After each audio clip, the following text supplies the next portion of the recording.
કરણી સેના વડોદરાના કન્વીનર મહેન્દ્રસિંહ હુકમસિંહ રાઠોડ દ્વારા પોલીસ કમિશનરને આવેદનપત્ર આપી રજૂઆત કરવામાં આવી કે વડોદરા શહેરમાં શ્રીજી પર ઈંડા સામે નિષ્પક્ષ તપાસ કરવા રજૂઆત કરવામાં આવી। વડોદરા શહેરમાં થોડા દિવસો પહેલા શ્રીજી પર ઈંડા ફેંકવાની ઘટના બની હતી, જેમાં સમસ્ત હિન્દુ સમાજને લાગણીઓ દુભાઈ હતી। વડોદરા શહેર પોલીસ દ્વારા 5 આરોપીઓને અટકાયત કરવામાં આવી હતી અને રિમાન્ડ માંગવામાં આવ્યા હતા, ત્યારે તમામ આરોપીઓને સુવિધાઓ આપવામાં આવી હતી, જેને લઈને કરણી સેના વડોદરાના કન્વીનર મહેન્દ્રસિંહ હુકમસિંહ રાઠોડ દ્વારા પોલીસ કમિશનરને આવેદનપત્ર આપી રજૂઆત કરવામાં આવી હતી કે આ ઘટનાની નિષ્પક્ષ તપાસ કરવા માટે પોલીસ કમિશનરને રજૂઆત કરવામાં આવી હતી। હવે વડોદરા શહેર રાજકીય અખાડો તો પહેલે હતો જ, કારણ કે વડોદરા મધ્ય ગુજરાતનું એક એવું સેક્ટર છે કે રાજકીય હિસાબે આખું ભારત એની નોંધ લેતું હોય છે, પણ અમે વડોદરા શહેરના સંસ્કારીજનો હવે રાજકીય પ્રયોગશાળા લેબોરેટરીના ઉંદર થઈ ગયા હોય એ રીતના અખતરા વડોદરા શહેર ઉપર થઈ રહ્યા છે।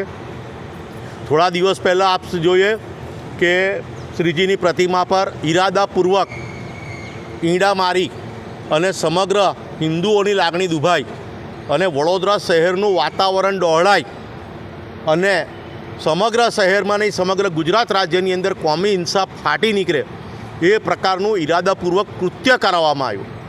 ત્યાર પછી પણ નવાઈની વાત એવી આવી કે મીડિયાના અહેવાલથી મીડિયાની જાગૃતતાથી ન્યૂઝપેપરમાં પણ વાંચ્યું કે જે આરોપીઓ છે એમનો ભારતીય જનતા પાર્ટી સાથે નેતાઓ સાથે કનેક્શનો બહાર આવ્યા। આગતા સ્વાગતાથી લઈને એમને ખાલી પપ્પી કરવાની બાકી રાખી હતી એ પણ અમે જોયું। ત્યારબાદ એ આરોપીઓને જ્યારે ધરપકડ કરવામાં આવી, રિમાન્ડ માંગવામાં આવી, રીતસર નાટક કરાવવામાં આવ્યા, કાનમાં કંઈ કહેવાય છે, લંગડા ચાલે છે, 2 કલાક પછી એ જ એસએસજીની અંદર પહેલવાન ચાલતો એ રીતે ચાલે છે। તો તમે શું વડોદરા શહેરની પ્રજાને તમે મૂર્ખ સમજો છો? અમને વડોદરા શહેરની પ્રજાને ખબર નથી પડતી? ભૂતકાળની અંદર વડોદરા શહેરની 2 દીકરીઓ જેમના બાળકો મૃત્યુ પામ્યા છે નહીં, એમના બાળકોની બલી લેવાઈ છે।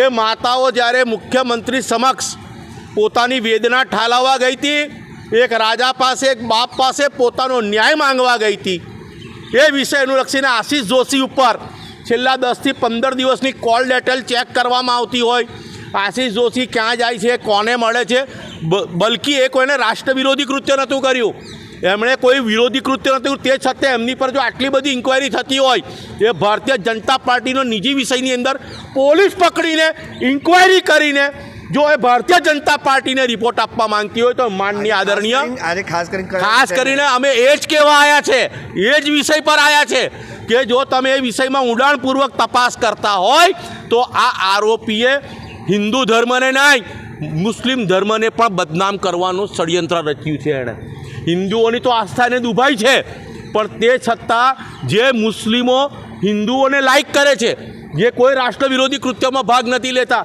એમની પણ એમને આસ્થા દુભાઈ છે। માટે અમે માંગણી કરવા આવ્યા છે પોલીસ સમક્ષ સાહેબ કે સાહેબ તમે આની અંદર નિષ્પક્ષ તપાસ કરશો કે ભીનું સંકેલશો? કારણ કે તમે એને આરોપીજી જે મદદગાર હતી સાદિકા કે સાબિરા, મને નામ પૂર્ણ યાદ નથી, એને જામીન મળી ગયા તો તમે એવી કઈ છટકબારી આપી કે એને જામીન મળી ગયા અને જે આરોપી છે એને બ્લેક કાચવાળી લક્ઝરિયસ ગાડીમાં વીઆઈપી ટ્રીટમેન્ટમાં મોકલવામાં આવ્યો? આ શંકા પ્રગટ કરે છે। માટે અમે માનનીય આદરણીય પોલીસ કમિશનર સાહેબ પાસે આવ્યા છે, સાહેબ આમાં નિષ્પક્ષ તપાસ કરો। આની અંદર રાજકીય દાવ રમીને કોઈને ફાયદો થવાના હતા? અમારા નવા શહેર અધ્યક્ષને પણ આ આરોપીના તરફી મળવા ગયા હતા, તો આ શું આવેલ નવા વડોદરા શહેર અધ્યક્ષને બદનામ કરવા માટેનું આ કોઈ રાજકીય ષડયંત્ર તો નથી। આ રાજકીય લાભ માટે આ અરાજકતા ફેલાવનારોને પોલીસ કદી માફ ના કરે એ અપેક્ષા સાથે અમે આજે પોલીસ ભવન આવ્યા છે।